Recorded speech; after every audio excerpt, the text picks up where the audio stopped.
It sounds a little bit toxic to say, but the reality is if you want to climb at a fast pace in this game, it's not going to be because you are willing to bend around your teammates. Hey guys, my name is RyanCentral and welcome to HitScan. The most common question we get on the channel is, Ryan, how do I actually climb up to the rank of Radiant? How do I get good at Valorant? What if I told you that there is a really straightforward tip that anybody can follow? The issue is, it's kind of toxic. These rather frank tips to climb came from the professional coach Anders. He goes into why they work and really what agents you should be playing if you want to rank up. First of all, let's go over why you should listen to him. So, I guess from the top, I'm Anders, real name Martin Shalzine. I am currently a collegiate esports coach over in Northeast America and have been doing that for around 2 years, as well as a North American tier 2 team called Last Round Save that actually has found pretty meaningful success recently. I'm very much so a numbers driven analyst. A lot of my content is me bulk gathering data from professional tier events, be it First Strike, the Ignition series, and have used that as a basis to analyze the Valorant metagame at a level that most people haven't. I've been a competitive gamer like my entire life, so went pro in WoW, spent a couple seasons as a challenger in League of Legends, so I understand how to climb a ladder, not only in Valorant, but across many titles. There's a certain methodology to this sort of thing, and when you lock it down, it comes quite naturally.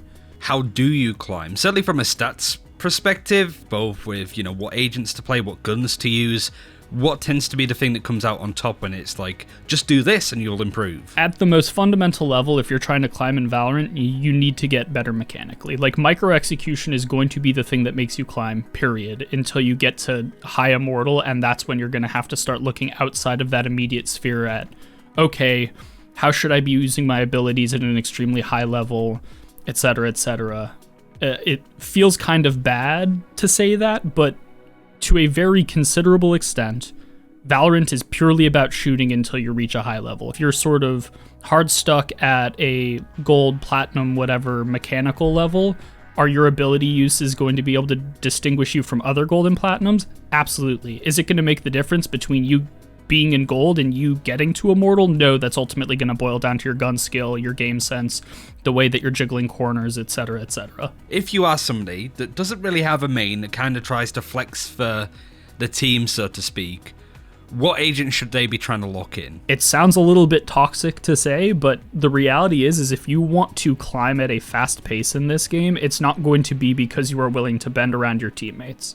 It's going to be because you realize that you're high firepower and you're going to put yourself into a position where you're playing an agent with high individual license and freedom, and that will allow you to carry. Duelist-wise, Duelist is as straightforward as it gets.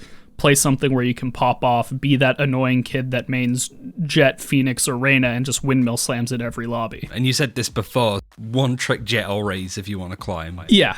Harsh reality is, this is an interesting analogy that in League of Legends, there is a very well-known sort of widespread rule, which is that if you want to climb the fastest, play a solo lane, be either a top laner or a mid laner, and if you can, play a mid laner.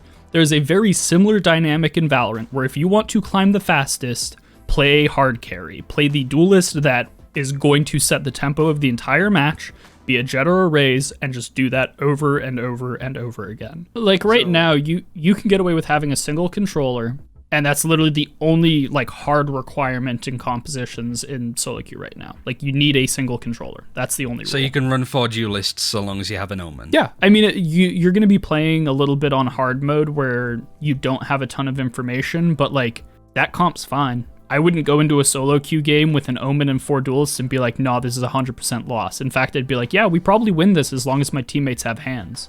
Because as long as people are shooting their guns effectively and you're not, like I said, immortal plus, then that comp will frag out. That seems so weird though. If you, and this is different now with Overwatch because of role log, but if you ran 4 DPS out of 6 heroes, you would be seen in a negative position. In a game like Overwatch, a tank's primary role isn't to kill people in Overwatch. In Valorant, it doesn't matter what agent you're playing. your primary goal is always to shoot people. You could argue that like a very high level played breach player will have his flashes out on most execs, and so his job isn't to shoot people, but like that's the exception, not the rule. In Valorant, no matter what role you're playing, at the end of the day, your job is to shoot the enemies. And in Overwatch, like your support's job is to heal your teammates, not shoot people. Your tank's job is to protect your teammates, not shoot people. As more are added to the game, I think a 5 duelist composition is something you could absolutely get away with. I think that is something that would be viable. Wouldn't be great, but it would be viable. Are all 4 of the duelists in a definitely play category? I would say Jet Race Phoenix absolutely are. I would put Reyna in the okay tier. I would drop her down a bit. And who's the better out of the 3 in the definitely play tier? Raze is top. As you play Raze more, you get infinitely better with her. You're getting better at blast pack movement. You're getting better at intuitive nade throws, like air pop nades, where you're like throwing it over a site, it pops, and the clusters fall on a standard like default plant location. Jet is second, Phoenix is third. We've sort of spoken about controllers, so we'll go over to them next. Is Omen a definitely play kind of agent then, or okay to play in some? I guess he would be definitely play because you always want him. Yeah, he would be definitely play. I think that like while Omen is obviously a controller, he is also one of the highest individual license agents in the game. The key word that I like to use when looking at Omen is flexibility. Like he can, more than any other agent in the game right now, he can do it all. He can flash, he can smoke, he can outplay, like he has got a kit. Would he be a choice pick over the other duelists then, or no, below them, in between them? He is a, you need him on your team, but you only pick him if your team is lacking it and you're being bottlenecked into the position where you have to pick it. If you're someone who really enjoys having like a supportive impact on your team, being more of a team player, but still wants to be able to consistently climb, Omen's the best option in the game right now. And I think there's a lot of people that play Valorant, right? Like myself, like I am a person that's, got a good amount of FPS experience. I'm not the carry of a team. I never will be. So me picking Jet or Raze to an extent isn't going to have the impact that I or my team is hoping for. You were sort of saying like, I'm never going to be the top fragger. That's why I sort of lean on Omen. The point is that to a certain extent, you kind of have to be able to be that top fragger to climb consistently. And so you almost want to force yourself to play Jet and Raze so that you can become that person. So it's kind of like fake it till you make it. Yeah. Like, I mean, the classic adage in League of Legends is like, play mid so that you can climb. And if you're switching to the role, you're going to suck for a long time, but eventually, like, you will get good enough at it that you will climb and you will go higher than you were with any other role. What about Brimstone and Viper? I guess Viper is definitely a void, even though she's much better now than she has been before, just because you'll never have that coordination. I am the resident Viper enthusiast who is probably the strongest proponent of Viper, like, on a global level. I am probably the most outspoken person who thinks that Viper is busted. She is horrid in solo queue. You should never play this agent in solo queue. It is awful. I think most people could predict that, but what about Brimstone? Brimstone's okay. I think that he has certain maps where his ultimate provides pretty considerable value. Like, I don't think you should ever pick him over Omen in solo queue. Is really what it boils down to. I think you should never be going double controller in solo queue, and I think you should never be picking Brimstone over Omen in solo queue. If you are playing at a high level or in a team, then you should be picking Brimstone over Omen on maps where there are easily farmable orbs and where there are very clear defensive positions that can be full cleared by his ultimate. Initiators then. So I guess out of the we'll start with Silver, because you've said that he's probably the most impactful out of the 3 initiators we have so far. Is he on the definitely playlist as well? Yeah, I would put him there. But like at the bottom? Yeah, he like barely squeaks onto it. I think Sova is where you end up when you have teammates who locked in the stuff that you would otherwise want to play. So if there's like 3 duelists and Omen, there's 1 slot left for you to fill, it would be a Sova. Yep, exactly. Honestly, I think that there has never been a stronger case in the history of this game that you don't need a Sentinel in your comp. So all of those like Killjoy, Cypher, Sage players, you'd almost say, play something else because their impact isn't there. In solo queue, this is a hot take. In solo queue, I think it's correct to not play a Sentinel right now. Straight up.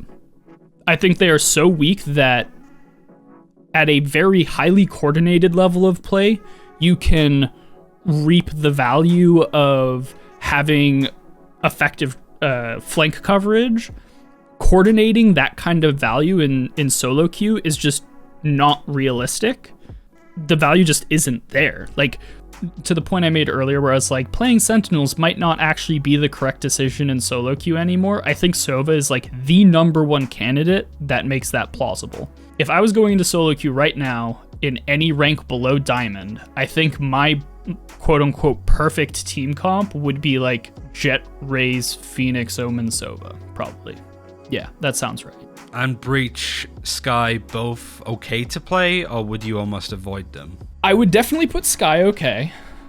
Breach is like absolute bottom of okay, borderline avoid. Just because it's, again, hard to make that kind of utility work without that pro-level coordination. Sky and Breach, sort of the difference between the two is Sky wants to set tempo and Breach wants to slow it down. And in solo queue, the teams that want to accelerate and play quickly are generally the ones that are going to succeed. Because the slower you get, the more opportunity there is to make mistakes, the more reliant it will be on your team having sound strategy and sound coordination. So you're just giving yourself more opportunities to fail the slower and more methodically you try to play rounds. I guess then the Sentinels are left. We've spoken a little bit about Cypher and Killjoy already. What about Sage? Because I feel like she's probably the most misunderstood agent in the game currently with how good she could be. This is an interesting one. I put Sage in the same spot that I put Sova. Really? So she's like a definitely play kind of agent.